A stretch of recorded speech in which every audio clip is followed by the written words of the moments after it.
Alina has been to every single one of these. I missed 2. Al's probably been to the most next, but I think Rick's missed 1 or 2. Mike's missed a bunch. Alina's never missed this. So thank you so much. Really appreciate all your work. And then, okay, what else? I can't even read the next agenda item. I really should put my glasses on.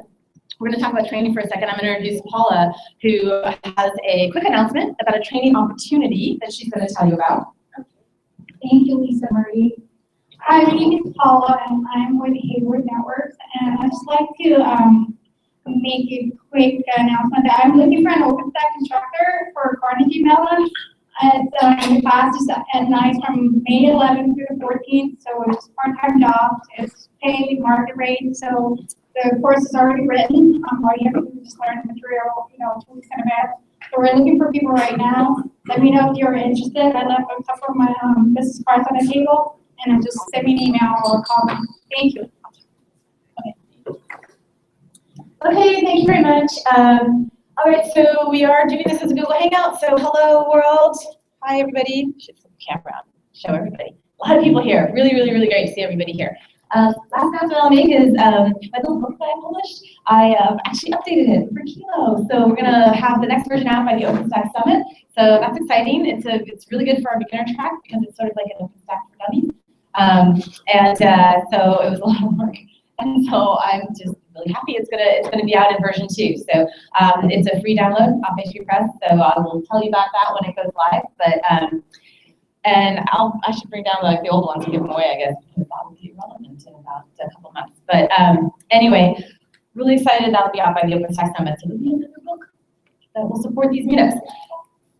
Okay, Morgan, one of my favorite people in OpenStack, one of your favorite people in OpenStack. It's so nice to have so many PTLs in the house. Oh my gosh, they're like coming out of the woodwork. Like there's so many PTLs over here, I can't even hack. So also Mike Perez, as you guys all know, PTL Cinder. So if you have Cinder questions and you want to talk Cinder afterwards, Mike is here. Morgan, PTL of Keystone, and other Keystone expertise in the house. And then just all around goodness. I'm Dave, an expert in graffiti analysis and glance, and you can certainly talk to that. Josh Sanderson is here all the way from Seattle. Josh knows everything about open source and has been in the Stacker community for a very long time. Very nice to have Josh Sanderson here all the way down from Seattle with his Bow Sox hat on. Oh, yeah. We didn't need that here. We really don't need that here. Anyway. I had some San Francisco Giants conversations last night with his son. So. Yeah, Giants fans can handle the Sox, but I'm an A's fan, so we get along. But anyway, all right, so Morgan is going to entertain you about Keystone. Remember, ask him all the really hard questions.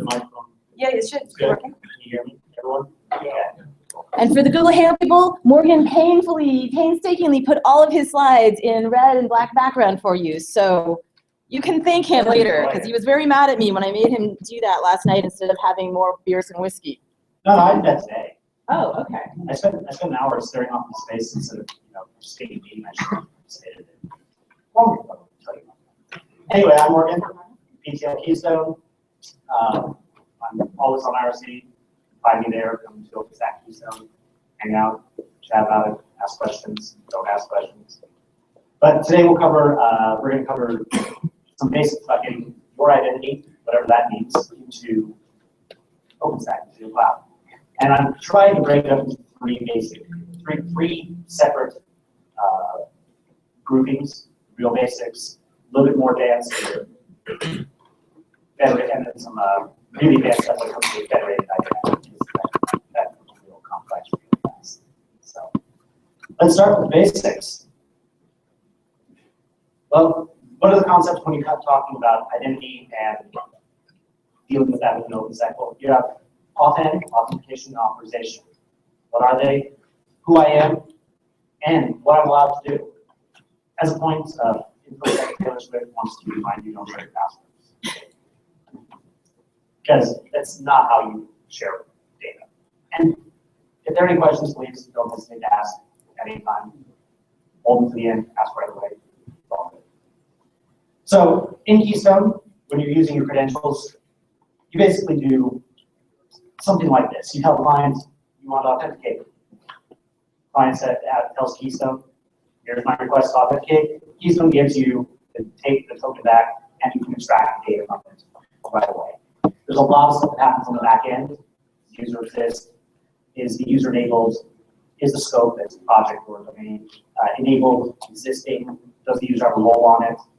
And then finally, it creates a token, hands off this blob of JSON that many of you have probably seen. You need to behave, especially if you're not ready to have to store that in the database. When it comes to authorization, it's a little bit specifically on how we get the roles and what's being done here, how you act with another service. For example, in this case, would be Nova. Well, you already have your token, so you make your request to the client requests to the service, and then the service middleware catches the request and goes, oh, I see a token here. It's usually the XAuth token header, or it's in the, it's as part of the, no, it's all the XAuth token. And when middleware calls to Keystone, it checks to see if it can do the validate. It gets its own token, makes sure if it doesn't need that, then it validates the user token, takes the response from Keystone, breaks it apart into a whole bunch of headers, the scope, user ID, username, domain, all sorts of interesting data, and hands it off to Nova. Nova then goes, my job to enforce policy on this. I will check to see what my policy JSON file, which is a set of rules, allows them to act on, and it'll perform the action, tell you you're not allowed to, tell you you are allowed to, but the action is impossible.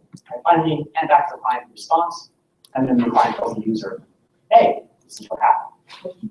Yes? You said that the user has a token in Keystone. Yes. Gives a token to the user. Keystone does give the question was, does Keystone give a token to the user? This would be when you authenticate. You usually authenticate prior to acting on a service. Sometimes it happens all in line. You use Nova client. You have your environment. The token lives in the client itself, or can be passed as a header, environmental variable to any number of clients that you previously authenticated, or it can be passed on the command line to some clients. There's many ways of getting a token that you previously got into a environment. Keystone that is token.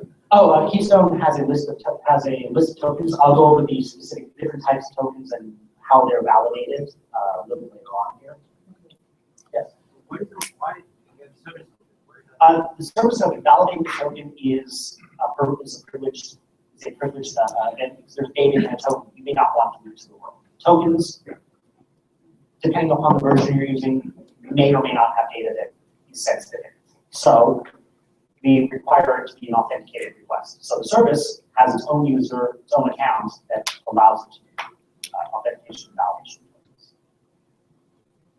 And as you can see, the middleware just acts as the gateway between the service and Keystone, meaning that since the Keystone team writes both the middleware and Keystone, it allows us to do all sorts of stuff like we change how Keystone works. It's easy for us to affect all services and make it seamless, no matter if you're deploying it or somebody else is deploying it. And you don't have to go to the Nova team, Lance team, and Cindy team, and press Mike over here and go, please Mike, where's my code? A lot of it is all done in middleware so that we can manage that and the upgrade process. So on the user, you have service as user and we found Nova and Yeah. user, right? Yes. So here the service, what about the service? And the service account, or is it? The service account, you're talking about the service account for Nova or the service account for Neutron. And that's specifically what we use to do validation in most cases. There are exceptions to that rule, but the exception, as with everything, there's exceptions mile long and each one of them gets crazier. There are two ways middleware works. Middleware will either, when it comes to passing no token in for a request, or an invalid, expired token, revoked token, any reason why it's tampered with so it's not valid, doesn't exist token, made up. It will either reject immediately, tell you 403, you're not allowed because you didn't give me a token, or you'll put a header in saying that this is a valid token or not, meaning that you can have, in the case of something like Swift, you can actually say, I don't need a token to access these things. These specific APIs, these specific buckets, whatever. It allows you a lot of flexibility in that front. Most services require a token for everything. So being the exception, a few other of the newer services also look at the header instead. And I don't know which headers off the top of my head, but I'll be happy to look at it. Yes.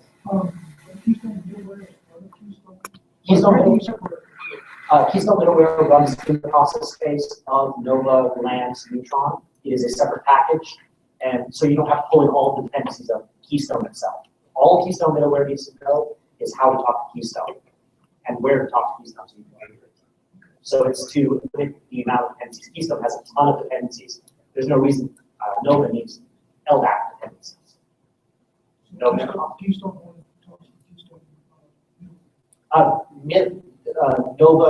Nova, when you as a user, when you take action on Nova, you don't middleware will be the way that Nova validates that you are authenticated, you are who you say you are, and the authorization to perform the action. So, on to, as I said, token types and how they validate what they mean. We have a few types. The first type is UUID tokens. If you run DevStack, you've seen them. You can see the example here. Most token types use persistent storage. When you say validate the token used for persistent storage, Keystone will look up the token in its database, Memcache, whatever it stores it in, and pull the data out and make sure that it is not revoked, make sure that it is, in fact, hasn't been tampered with in certain cases, making sure the token is really a valid token. UUID is, of course, the simplest. It's the first one we had. It is always a live validation. You always ask Keystone if it's a valid token. The second one is PKI. PKI has some downsides. It also has some wins. PKI was designed specifically so the endpoint can do validation without talking directly to Keystone. Middleware can do all the validation. Unfortunately, they're extremely large and very unfriendly, passing between 1 and 40 kilobytes of data on a header in HTTP on the HTTP protocol has a number of issues. Notably that over 4 kilobytes, we tend to break the internet. Nobody wants that. And this requires PKI infrastructure and all the headaches of certificate replication lists and everything else. Well, we know PKI tokens are giant. So we said, well, let's Z-level press ASN1 allows this. Well, as you can see here, PKI tokens really are a giant block of data because we put everything in there, including the catalog. PKI-Z tokens can actually be not a whole lot smaller. That's actually compressed. So let's move on to the newest token type, Fernet. Fernet is using the Fernet standard. This was done for Heroku. It's specifically designed to be lightweight and work with APIs. Usually it's short, and the biggest win solves a persistent database backup. You don't have an unbounded set of data that gets shoved into some data store that you have to clean up later, or deal with slab size issues like you might deal with Memcache. And this is basically what we do to grab the token itself. Fernet is an open standard. Spec is linked here, and you can look to Keystone codebase if you want to get a little more. It does require symmetric keys. It does require rotation of keys. It's a lot more work than UUID tokens, but it's also a lot less work than PKI. It's a good set of compromises. A little longer token, a lot more user-friendly, a lot more employer-friendly. We also have the ability to use SAML tokens. SAML tokens are used for federation between Keystone installs. I'm not going to go into a lot of detail about this because that's a topic that needs probably 2 meetup sessions on its own. But SAML is standard, it's XML based, it's cryptologically secure, and has a whole bunch of stuff around it. It's how we allow federation by identity between Keystone servers. And I'm happy to come back at some other time to specifically cover that the SAML and Keystone federation. Or I'm sure long, you can have to talk about it. Yeah, that's right. That's fine. So, more importantly, I'm sorry, I must have been off in the world of writing it here. I swear it was anyway, what's actually in the token? There's some important things. The creation time, the expiry time, control data about the user, the authorization information, And unfortunately, the service catalog, which is why PKI tokens get kind of launched. But this is what we have. This is what we need to be able to authorize a user. We need to know all this stuff. It tells us whether the token valid and everything about what a service needs to know to check to see if the user is allowed to do something. So we're going to move on beyond the basics now to something that kind of vaguely resembles a real world, maybe. Keystone create a perpetual token, like no expiration. We don't support that right now because tokens are bearer tokens, meaning I actually get a hold of your token, I can do anything that you can do. You should always encrypt your data, SSL terminate the endpoints themselves so that you don't have to worry about that as much. But still, tokens are secure. They are privileged data. They convey your authorization. So they have to expire at some point just for security percent. So if I have a long-running application, and so if you added the application to re-authenticate, get the new token. You can either re-authenticate, get a new token because get a new token. Anytime you run out, just get a new token. Which means you have to either have the username and password, or in the future, we will support X509 client cert off. So you'll be able to say, use this service key. It closes some of the gaps, but again, you still have error token issues, so we do need them to expire. If you need to do long-running delegation, so nobody needs to act on your behalf to Lance or to Cinder. I'm just picking on you because you're there. You'll use something called a trust, and that's another topic that I can talk. That we could probably fill up 40 minutes of how they work and all the variations of anything you can possibly do with it. I can see it. He knows it's true.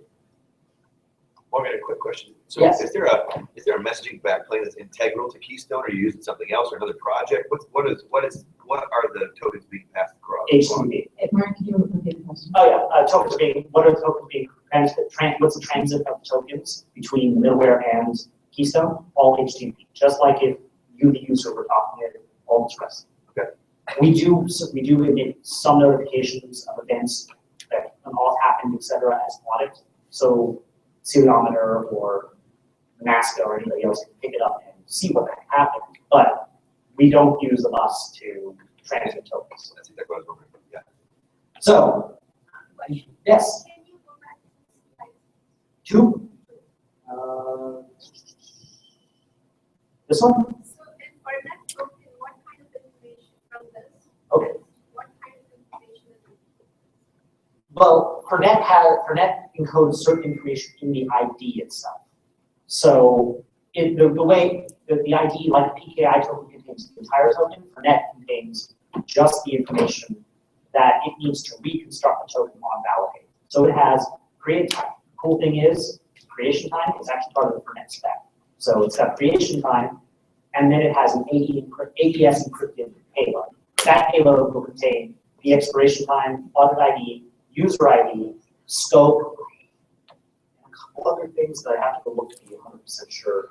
But it's enough. It's just the minimum data to reconstruct, validate, and he actually goes through its database and identity stores to rebuild the token every time.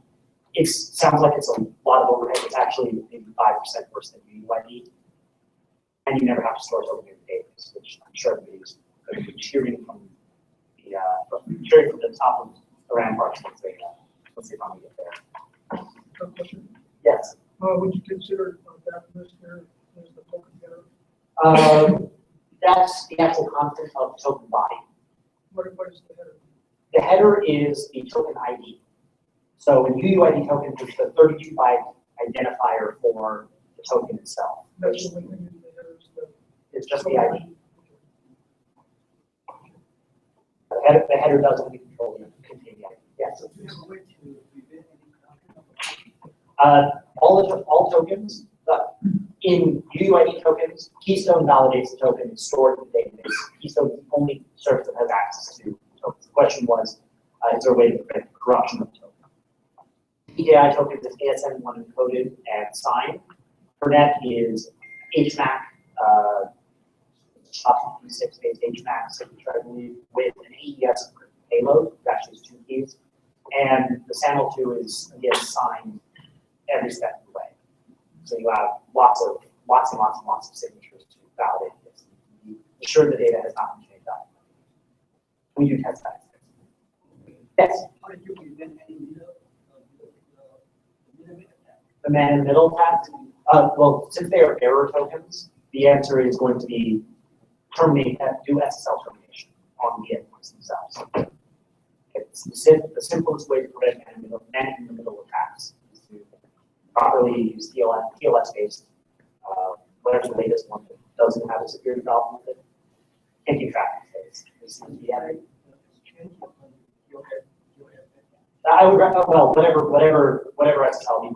Keystone is recommended and actually in the future needs to be deployed under mod NISB in Apache. So Apache can terminate SSL or HA proxy or whatever Nginx or whatever you want to use it. But you should terminate Keystone. You should have Keystone terminate with SSL. So you never have exposed data. So where are we? Okay, so we have, yes? Yeah, I have a question. Sure.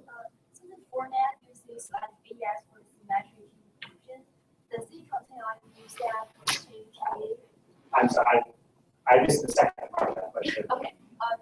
Like since the format uses symmetric key encryption, so does it like need a new additional step to exchange key in the Keystone is the only service that actually uses the keys. What happens when you hand the Ethernet tokens to the middleware, much like you do with ID tokens, Keystone middleware asks Keystone validate the token.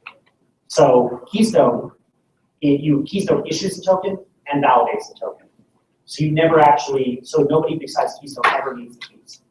And if you've got a cluster of Keystone servers, you don't need to exchange keys between them. Usually you use Puppet or Chef to replicate them between the cluster.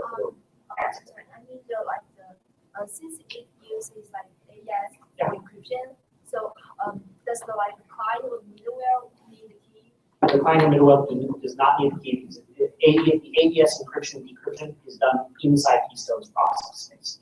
It's never actually done on the endpoints themselves. So actually the endpoint can't know anything about the data in the Ethernet token.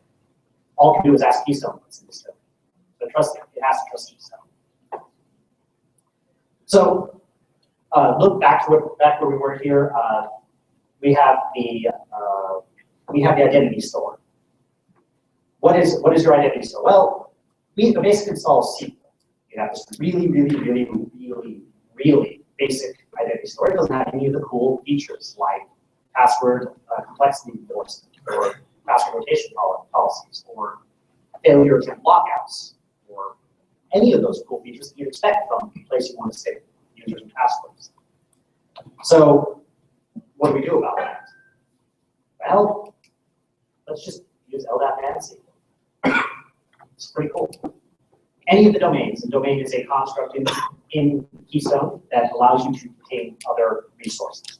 User resource, users resource, projects or resources, etc. A domain can be configured to use a different identity store. So you have SQL, you have domains in SQL, but this one domain, I want to use LDAP for. I want to pull my users out of my corporate Active Directory deployment. Sounds like a good idea. It also means that your actual users can live in Active Directory and your service users can go into the SQL store, be local, and you never have to worry about, oops, my Active Directory went down. That never happens.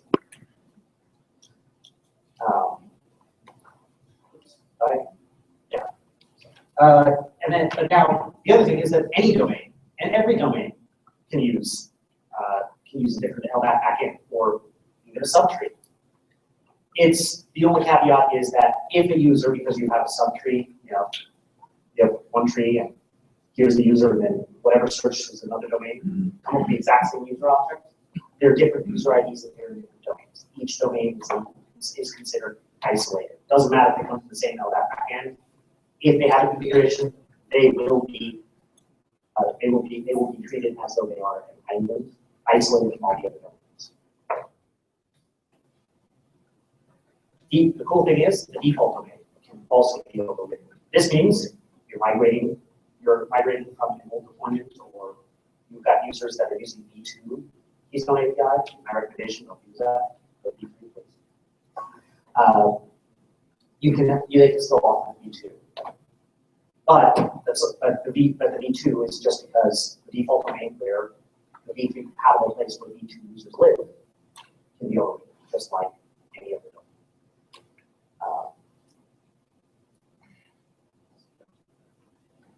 So, oh yes. Right.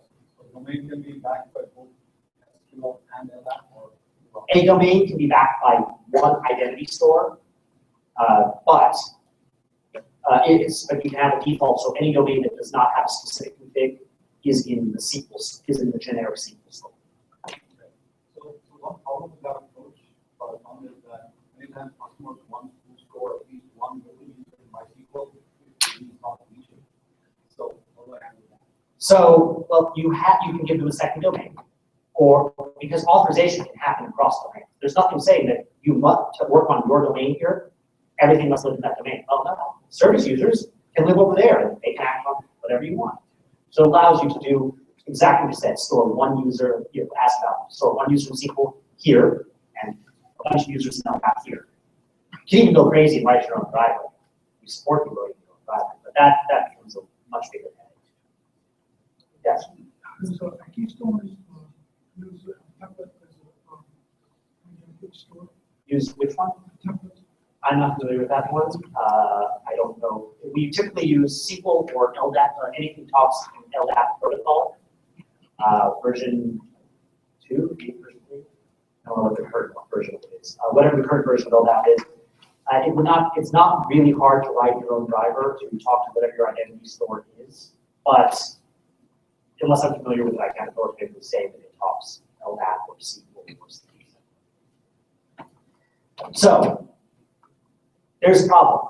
We cannot trust your identity store to not, if you've got multiple identity stores or multiple trees, you can't trust your identity store to give me unique data. I don't want to let Nathan's identity store and Mike's identity store end up with the same user, LDAP. That's probably not that hard to do. You just chop little pieces off to create an ID like CN equals user and leaving the rest of the DN out. So how do we solve that? Well, we have an internal ID mapping engine. This does it for both users and groups. The idea is that we take the domain ID, something Keystone controls, and the user ID, something that the identity store controls, and we mix them together. Take the SHA-256 hash of it, and now we have a unique ID, and really if that collides, because we've taken really random data and maybe random data and put it together, I'd be really surprised. But we do conflict resolution there as well. With error, and we'll talk about. But I was surprised to be able to the same user coming out of the state, the identity store and the state tokens. Indeed. So, as I said, I pretended this was a play, so no other book. Sorry.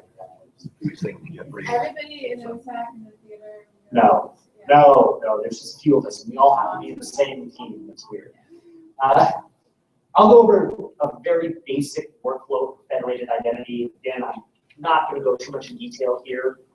This is a topic that we could spend an entire summit, not just a session, like a whole week, talking about how to work it and all the cool things you can do with it, and coming with ideas on what's broken. But when you do federated identity, and this will look very familiar if you work with SAML2 or OpenID Connect or any of the cool SSO technologies. So the user talks to his agent, browser, client, whatever, which then talks to Keystone. Keystone goes, whoa, I can't figure out how to talk to you. I don't know what to do with this. So I'm going to redirect you over to the guy who actually can authoritatively say who you are. This is your ADFS, your identity provider, which a service will pass the login form straight back to the user. Keystone never sees the login form. User's agent will pass that back to the user. And then the user will then say, hey, here are my credentials. Again, this goes just to the agent user. The user agent in your browser or client will then talk straight to your identity provider. This means that Keystone never sees your credentials. It's actually pretty cool, especially for people who are in Active Directory and learn security things, they get less skin in the game. And then Active Directory, in this case, the ADFS system, will validate that credentials are correct and hand back a sample to assertion. That's that big blob of XML, all cryptologically signed every step of the way to make sure that you know you're talking to the right people. Keystone will validate the sample to assertion does map, in fact, to a valid user, valid group, valid project scope, has authorizations, do all the normal work for authentication, for authorization mapping we talked about earlier, and then issue a token. The one thing today is that authorization only exists to groups because users don't actually ever exist in Keystone. The users are ephemeral. I don't know who your users are. You don't know. All I know is that this user maps into a group in Keystone, and everybody in that group has access. It's done via a mapping rule engine. Again, I'm going to kind of gloss over that here because it's a really in-depth process, and it's getting to its own declared language on all the different things. Yes? So how did you know that send them to coming back from the Oops. Hold on. Just trying to get you. Say again? How did you know that? How did people know that? First, that you required. Yeah. And then send them coming back. That's the sample assertion has a whole bunch of control data in it saying I give this provider. When Keystone redirects, it provides in the redirect some unique identifiers to say, oh yeah, I'm the service provider. It's all about, to know that Keystone to map that SAML assertion. Keystone has a lot of logic, and it's built into the SAML2 stack, which is and OpenID Connect, and all those WebSSO technologies, specifically so that anybody can create a service provider, or how to write an identity provider and issue these assertions. Anybody can create an identity provider. It's what makes Facebook Connect and the Google login, the 2-1. Every other possible world, OpenStack ID. All of those all work the same way. Make an application, talk these things, and you pick probably one off. So, final thoughts on this. Identity providers are really, really, really flexible. Anything can be an identity provider. Even your application that lives on top of your cloud. If it can talk OpenID, you could secure something in Swift, and your app will issue a sample assertion. Keystone can validate that. They can talk Keystone to Swift. There's lots of options here. They just think about what you can do with anything in an identity provider. In Juno, we support SAML2, Kilo, and beyond OpenID Connect, and it's really, really easy to add other types of SSO technologies, especially if the Apache module work already exists, because we leverage Apache extensively to extract the data. That's all I have right here. So, questions, or moving on to taking more beer. I'm not around the mic for questions. I don't think you guys are shy as well, but okay, I'll hang on. Whose responsibility? What component is responsible? This really helps also with Mike for the hangout, so not sure. There is a PAP and PDP and PDP and PIP.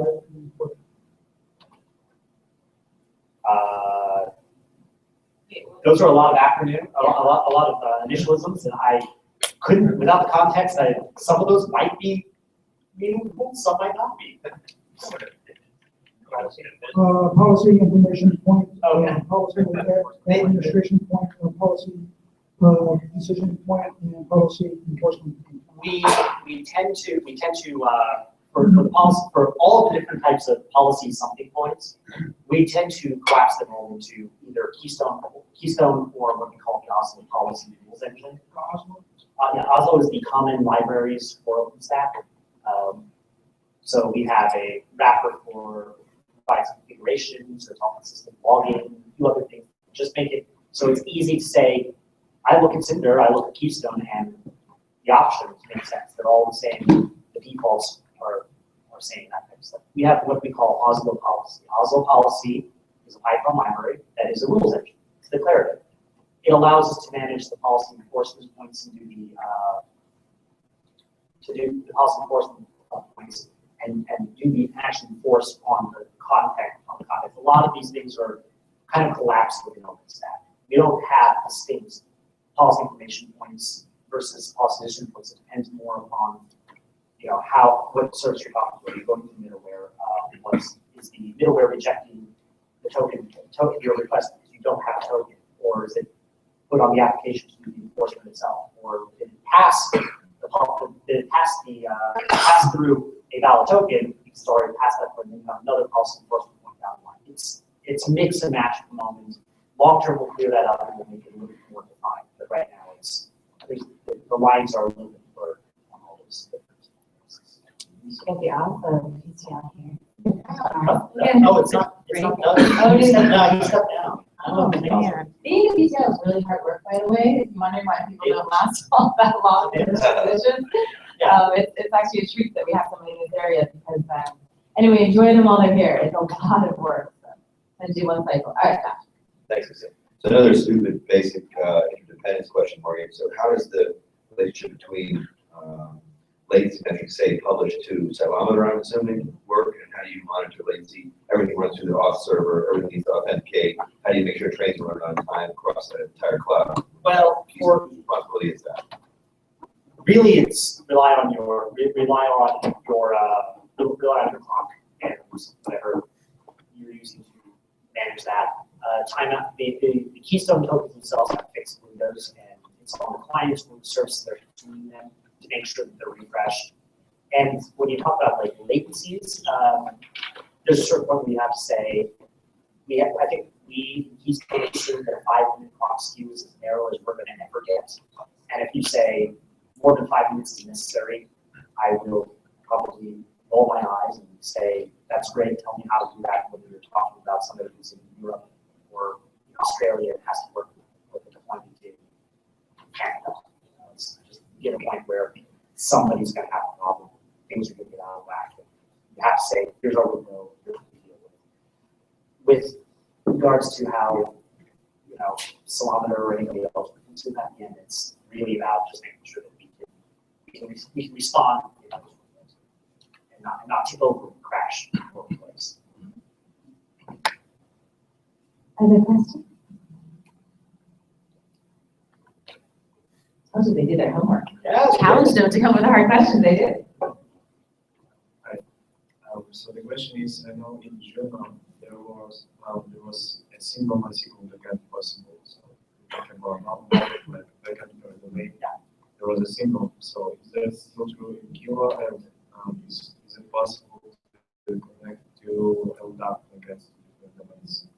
Okay, so I'll address the SQL question first. You can right now only have one SQL backend. That's because the Oslo DB wrapper and the way we're consuming the Oslo DB wrapper, I'm not sure if it's this in Oslo DB or not. The way we're consuming, you can only have one SQL connection across your application.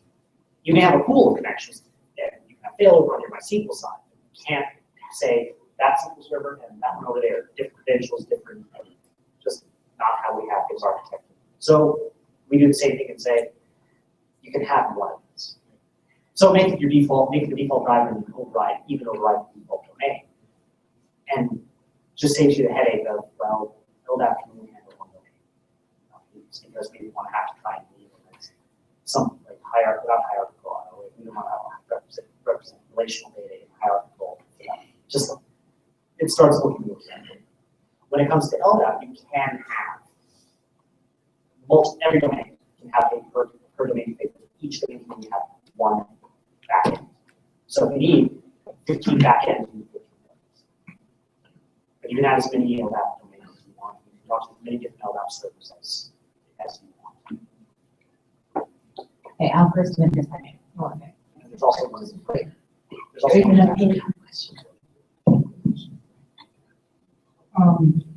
The Keystone Manager can do some of the things that you are asking. And how do you get into the Keystone Manager? So Keystone Manage is usually utility functions that are not meant to be used from a REST API.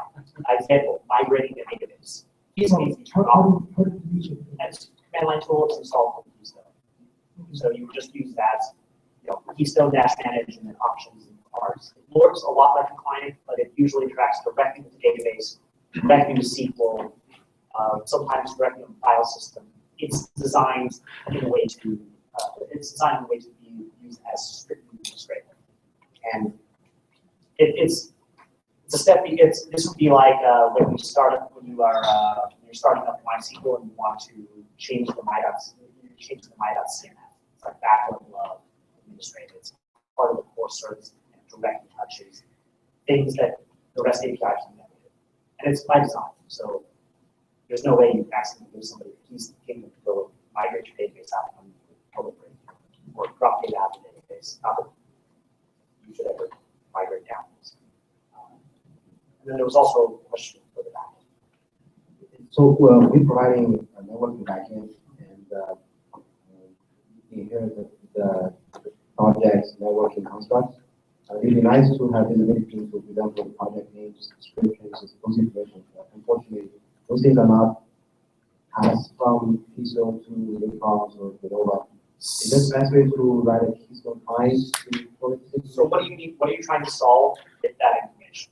And the names, and then the descriptions distinctly. What are you trying to solve? Try to give user unify the references. You are just hard to consume. So if you are looking up, if you need to look up and do the dereference, like you're saying, give me the friendly name. That's usually not done that often. Neutron is not going to have to do that in most cases. In most cases, Neutron doesn't ever have to tell the user anything besides, yes, let's create this work. No, this didn't. So when you need to do the dereference, you talk to Keystone directly to figure out the mappings. You should be, and this is a policy question of whether you're allowed to or not, but you should be able to say project information, get project information, and you can't because of the work that we can do to mitigate that policy. Horizon. Yeah, but Horizon does it too. So the idea is that Horizon has special powers of magic. It's genuine. Don't tell me how it's but the idea is you should dereference only when you have to talk to the user, when you have to deal with the input to the user or providing the information to the user. So use the IDs and where that matters, and then talk to Keystone on the limited cases you actually have to map that information.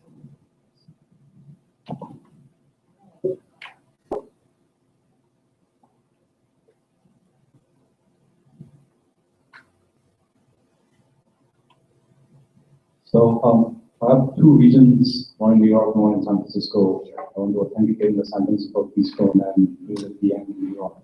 How do I set up Keystone for that? That's where you use Keystone Federation.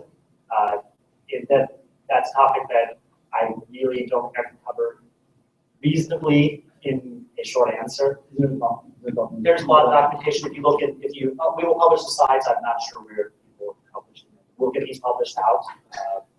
I'm sure we'll find someplace for it. Probably on the meetup page. Yeah, we'll find a way of getting these slides out. But there's a link specifically to docs on Keystone Federation. It's on docs.openstack.org. It's part of the Keystone docs themselves. They'll tell you how to set up both Keystone as a service provider and as an identity provider across the living provider. I think I've read that action item. Bring me some homework. You haven't had to work tonight. You're in charge of publishing Morgan's slide somewhere and posting it somewhere into the meetup site. All right. Well. Gosh. All right. If there's no more questions, then I'm going to go back to Al. No? You do have one? Jonathan, we'll come back to you. Is there really a question, or you missed talking about it? Everybody is a Sean Roberts. He is my co-host, co-organizer of this great fun thing we do every other week. And somebody's here, something. I didn't even write that. So, what do you think about using something like Congress to set essentially access control on other domains that normally Keystone doesn't have access to? That's a tough question. Mostly because every time I've looked at Congress up until very recently, I've had a different answer from what they were trying to accomplish, and that's because they've been progressing in their mission statement as well. It's important for the they came with a very wide mission statement, right? And now they're narrowing down to something that makes sense for them to accomplish. Let's see, since we have overloaded policy. They call policy this over here, they call policy that over there. This is more of a compliance. From what I understand, they're more looking at compliance. Example, you must have X number of these VMs, or you may only have these two things adjacent. A much broader view than what Keystone will ever be able to tell you about the cloud. I think that's absolutely perfectly fine. And actually, a good idea to have a project that has that view, but it's not that they're going to change how role-based works. They're not going to change details like that. You're not talking about the base authentication authorization. But when you're talking about the purview of, there's a third aspect of identity that I left off in my slide there. It's under what conditions can I perform this action? I don't even know what the hell that's called. Nobody's going to actually be able to put a phrase to that. It's not like authentication or authorization, it's the third thing. So what is that? That's where Congress starts to live. And having projects that can look at things and say, well, maybe I don't do the enforcement, I tell you where you have to put things because I've been looking at this all the whole time. Right? Because if it's doing the hard enforcement, then they become a bottleneck as well. Because now you have to go, hey, Congress, can I do this? Sometimes that might be okay. Sometimes that isn't. That's depending on the point. That's one of the ways it's called adjudication. Adjudication? Okay, thank you. I've been asking around and everybody goes, well, something. So thank you. It's separate from enforcement. Yes, it is. It's a different question. It is related to enforcement. It's not enforcement itself. Yes. So one of the ways they're not working on right now, one of the ways they're looking at probably within the next 2 releases, depending on how priorities get set up in the Senate. They're talking about having essentially Congress clients actually on all the different projects and start to work directly with it so that the declarative language is actually imported into the project. So as long as it would become more possible. As long as and as long as we have security in mind, performance in mind, and limiting bottlenecks, makes a lot of sense. And or make it so you have hook points where anybody can create a tool like Congress. And yeah, that would be my choice rather than Congress as a hook is hooked into every project. No, Congress uses a generic way to hook into the projects at these places. So it is the intention of the project to do exactly that. So it is replaceable. Yeah, and it would be not the single point of failure, but it would be able to get pulled out or fail ungracefully and still have policy enforcement. Yeah, and I think that's absolutely the right kind of place. Again, it doesn't change the role-based enforcement that we're talking about today, where it's a different view that is related, but it doesn't, that can be added on top of what we have today. Exactly. Yeah. Absolutely. So Congress and quota enforcement, is that going to be the same thing? So let's talk about quota enforcement quota. Quota? So the Congress is that area. Yeah, in a way. One of the things that they're working on in a couple different ways.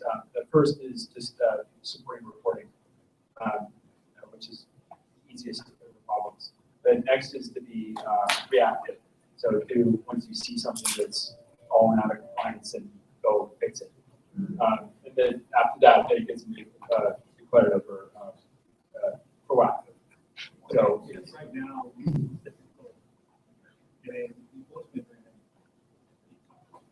yeah, so reactive and proactive would be essentially a form of quota, but it would be more sophisticated than just say you can have 20 gigabytes. It would be more like in this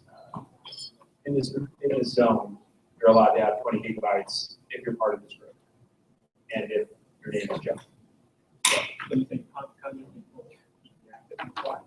Not today, but it's in the plans. Sorry to take over. I'm fine with it. I didn't have to talk. Anybody else have any questions? I'll have one. I'll have one. Okay. Oh, sorry.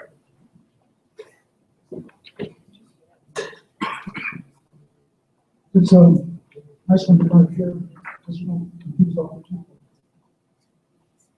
Especially asking about Congress. You touched on identity service, token service, and catalog service, but you didn't say too much about policy service. The policy stuff in Keystone is meant to be a centralization of the policy.json files. It's very rough around the edges and not something that is very usable yet, but we're looking at the delivery cycle to start putting that in money. But right now, it's misnamed. It's really a place to store the policy rules for other projects. But it's so rough around the edges, nobody actually uses it. Going back to the backend drivers. Sure. I have SQL here, and LDAP, PAM, and templated. So the templated is a catalog specific backend. That's how you can write a very simple template, and that gets put as your service catalog. The PAM backend, the PAM backend, is a legacy backend that really never was put together very well. It no longer exists as of Savannah. And then what was the LLS? Okay. Any other questions? Any other questions? All right. You got it easy. All right. Thanks. Thanks, Mark. Okay, yes, thank you very much. So special. He flew all the way through from Los Angeles to do this, so Where does he work? I didn't get the full bio. where's he work? Oh, he works at Hewlett Packard, of course, but he works upstream. He works completely, obviously, when you're the detail of a project, a major project like Keystone, it is a full-time job. So we're pretty lucky to be able to give people the opportunity to do that. But Mark is actually one of the details that actually spends a ton of time here in this building with our engineers and doing a lot with the HP Helion OpenStack distro as well, and making sure everyone's being involved. All good, we're in the community and happy. So anyway, we put a couple more beers out because we noticed you guys were thirsty tonight. So, but we of course want you to be responsible and drive safely. And what a beautiful sunset we got to witness tonight. I mean, isn't it special to be doing this meetup here right across the street from where OpenStack started, right? I mean, NASA, right, where it all started. So we're pretty, I love watching the sunset over that hangar every day. Sadly, I'm here every day when the sun sets. And then the moon goes up and down. It's a very sad day. They keep me here until 9 and 10 every Thursday. Except that I love hanging out with you guys. And you know I absolutely love this man, Sean Roberts. I give him a really hard time. I give him an even harder time when he's not here. It takes a lot of work to put this on. And Sean was one of the originators of building this community and kept it going for years when he was at Yahoo. We've collaborated very well to bring it here and to keep it going. So he really deserves a lot of credit for building this wonderful community. And I think I'll say nice things about you. And like most of my team is like, massive crushes on Mr. Roberts. I hear about him all day long. So I wanted to thank Lisa. She's not giving herself enough credit. Putting this on, organizing this, herding cats. It's a lot of work. So yeah. All over the place. So all I did tonight is just show up and so that's not that much work. So if you guys could give a round of applause.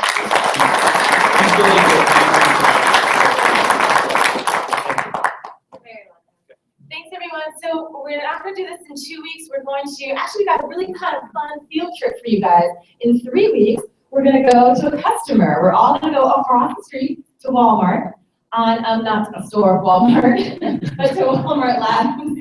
Yeah. This one's on May 7th, the next one. And so I think it's 3 weeks, yeah?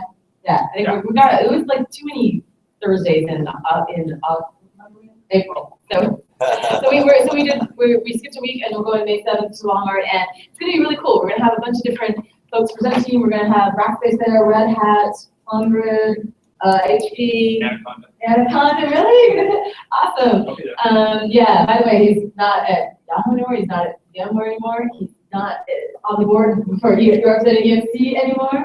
He's, I think he's running from someone, actually. I think someone's chasing him. Anyway, he's at Anaconda now, so congratulations on your new job, Robert. So 3 weeks from now, we're gonna be at Walmart. It's a longer meetup. I think it starts at 5:30 and goes till like 2 a.m. No, it goes till like 8 something. I know, and it's, you're gonna have to hit the bar before you go. I don't know if you guys remember our little survey we did here a couple weeks ago asking how much you do truly care about the beer, because the Walmart guys are actually a little bit concerned about this. You're like, I don't know, maybe we should have to meet up here, and we offered to host it, but I think it's really gonna be fun for you guys to go over to a vendor, or to a customer site, to Walmart Labs, but they do have a regulation. They are not allowed to pour beer. Yes. More pizza. More pizza. Oh, did you guys switch all the pizza? Wow. You know, it's so hard to guess. That's like the hardest guessing game we do every week. So anyway, 3 weeks from now, Walmart, it's on the meetup.com/OpenStack site. We hope to see you all there. One more question? Yeah, can we come here first and have a beer? Absolutely not. I'm gonna be at Walmart starting at like 5. Actually, they're actually like a customer of ours, so I think I'll be there all day in meetings. So I will meet you guys there at 5:30. And we're gonna have a really, really fun, it's kind of a different style of meetup. We're still kind of working out the agenda, but it's 10 years more. Okay. I'm gonna talk to them before the. Okay. Yeah, we have a little different style of agenda. So check the meetup site. We'll publish what it's gonna be like, but it should be fun, it should be different. And then we'll be back here in probably 2 weeks after that. We have a really, really cool agenda lined up for you in the future. Rick and I are still figuring it out, but a lot of people come up to us, and if you have a topic you want to present, you can come up to us and we'll figure out where we're working into the schedule. But it's so awesome that OpenStack has so much energy and so much interest, and people want to talk to you about it and people want to engage. So I think if you guys want to talk about Keystone, I think Jeff is going to have a little like think tank hack session, something happening over here. I know they're trying to get some blueprints in before the next summit. So Jeff is here. Jeff. And so we can continue the discussion here. And do you have anything else? Nothing specific, but I'm putting together a condo training, so OpenStack networking. So sometime over the next couple months, maybe right after the summit, we'll have a condo training. It'll be close to the meeting. So yeah. Yep. Fine. Okay. Well, thank you guys. Thank you, everyone. Thank you, Olivia.